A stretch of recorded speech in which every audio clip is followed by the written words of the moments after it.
Hi TNPSC aspirants. நாம் வந்து 7ஆம் வகுப்பு தமிழில் 7ஆம் வகுப்பில் இயல் 2ல் மொழிய ஆழ்வம் வந்து பார்க்க போகிறோம். அறிந்து கொள்வோம்னு கொடுத்துருக்காங்க. என்னதுன்னா, பால் வந்து 5 வகைப்படும்.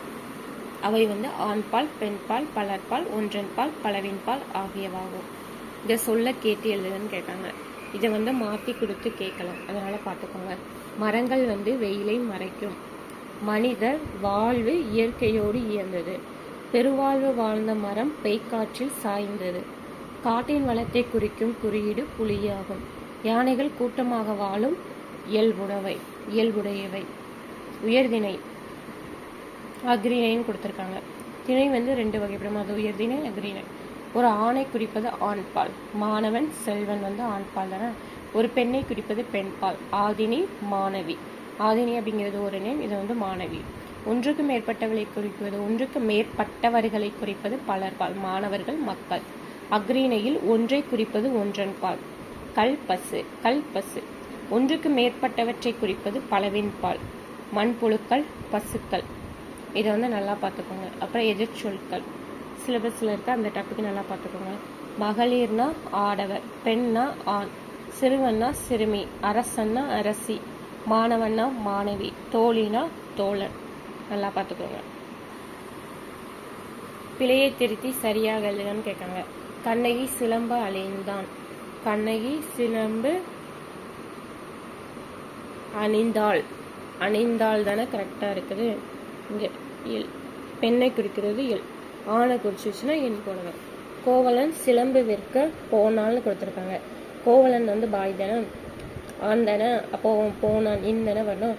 அரசர்கள் நல்லாட்சி செய்தார் வராது, செய்தனர். ஏன்னா அரசர்கள் அதனால செய்தனர். பசு கன்று ஈன்றன, ஆனா ஈன்றது தான் வரும். ஒரு இதுதானே சொல்லி ஈன்றது. மேகங்கள் சூழ்ந்து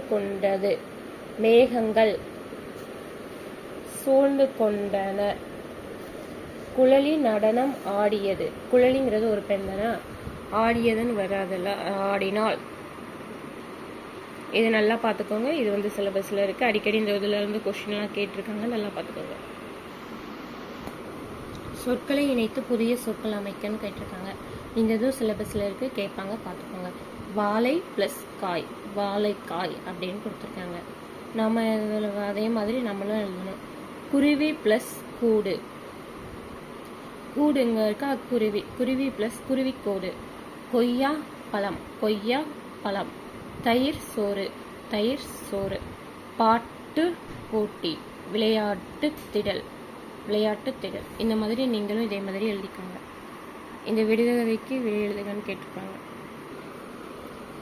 மரம் விட்டு மரம் தாவுவேன், குரங்கல்ல. வளைந்த வாளுண்டு, புலியல்ல. கொட்டைகளை குறிப்பேன், கிளியல்ல. முதுகில் 3 கோடுகளை உடையவன், நான் யார்? அணில். என் பெயர் 3 எழுத்துக்கள் கொண்டது. முதல் எழுத்தை நீக்கினால் மறைப்பேன், 2ஆம் எழுத்தை நீக்கினால் குறைப்பேன், 3ஆம் எழுத்தை நீக்கினால் குதிப்பேன், குதிரை. வெள்ளையாய் இருப்பேன், பால் அல்ல. மீன் பிடிப்பேன், தூண்டில் அல்ல. தவம் இருப்பேன், முனிவர் அல்ல. நான் யார்? கொக்கு. கலைச்சொல் சிலபஸில் இருக்கலாம், பார்த்துக்கணும். தீவு வந்து ஐஸ்லாந்து. இயற்கை வளம் வந்து நேச்சுரல் ரிசோர்சஸ். வனவிலங்கு வந்து வில்ட் அனிமல்ஸ். வன பாதுகாவலர் வந்து ஃபாரஸ்ட் கன்வர்சேட்டர். ஓமை வந்து பேரலல். காடு வந்து ஜங்கிள். வனவியல் வந்து ஃபாரஸ்ட்ரி. பல்லுயிர் மண்டலம் வந்து பயோடைவர்சிட்டி.